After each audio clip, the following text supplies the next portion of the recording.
ചർച്ച അപ്ഡേറ്റ്സിലേക്ക് സ്വാഗതം. 2026 ലോക സമാധാന ദിനത്തിന്റെ പ്രമേയം വത്തിക്കാൻ പ്രഖ്യാപിച്ചു. നിങ്ങൾക്കെല്ലാവർക്കും സമാധാനമുണ്ടാകട്ടെ, നിരായുധരും നിരായുധീകരണവുമായ സമാധാനത്തിലേക്ക് എന്നതായിരിക്കും 2026 ലോക സമാധാന ദിനത്തിന്റെ പ്രമേയമെന്ന് Vatican dicastery for promoting integral human development വെളിപ്പെടുത്തി. അതേസമയം ഈ പ്രമേയം അക്രമത്തിന്റെയും യുദ്ധത്തിന്റെയും യുക്തി നിരസിക്കാനും സ്നേഹത്തിലും നീതിയിലും അധിഷ്ഠിതമായ യഥാർത്ഥ സമാധാനം സ്വീകരിക്കാനും മനുഷ്യരാശിയെ ക്ഷണിക്കുന്നുവെന്ന് പ്രസ്താവനയിൽ പറയുന്നു. ലിയോ 14 പാപ്പയുടെ ആദ്യ പുസ്തകം പ്രസിദ്ധീകരിച്ച് Vatican. Let there be peace, words to the church and the world എന്ന പേരിലാണ് പുസ്തകം പുറത്തിറക്കിയത്. മെയ് 8 മാർപ്പാപ്പയെ തിരഞ്ഞെടുക്കപ്പെട്ട നിമിഷം മുതലുള്ള പാപ്പയുടെ ആദ്യകാല പ്രസംഗങ്ങളാണ് പുസ്തകത്തിന്റെ ഉള്ളടക്കം. 160 പേജുകളുള്ള ഈ പതിപ്പിൽ പാപ്പയുടെ ഒപ്പും രേഖപ്പെടുത്തിയിട്ടുണ്ട്. സ്പാനിഷ്, ഇറ്റാലിയൻ, ഇംഗ്ലീഷ് എന്നീ ഭാഷയിലാണ് പുസ്തകം പ്രസിദ്ധീകരിച്ചിരിക്കുന്നത്. അതേസമയം ഈ പുസ്തകത്തിലെ വരികളിലൂടെ നമുക്ക് പാപ്പയെ കൂടുതൽ മനസ്സിലാക്കാൻ കഴിയുമെന്ന് വത്തിക്കാൻ പബ്ലിക്കേഷൻസ് വ്യക്തമാക്കി.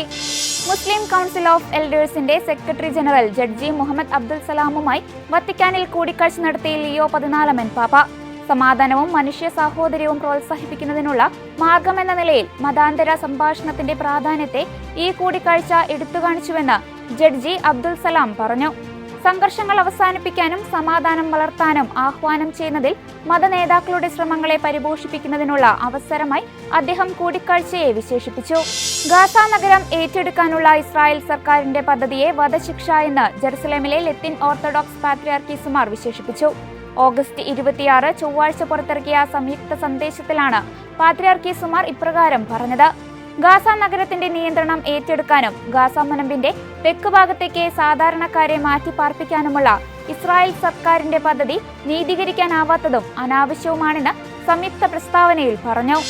ലിത്വാനിയൻ മിഷണറിയായ ഫാദർ ആൻഡ്രിയൂസ് റുഡാമിന ഭാരതത്തിൽ എത്തിയതിന്റെ 400ാം വാർഷികാഘോഷത്തിന് ആശംസ നേർന്ന് ലിയോ 14 പാപ്പ.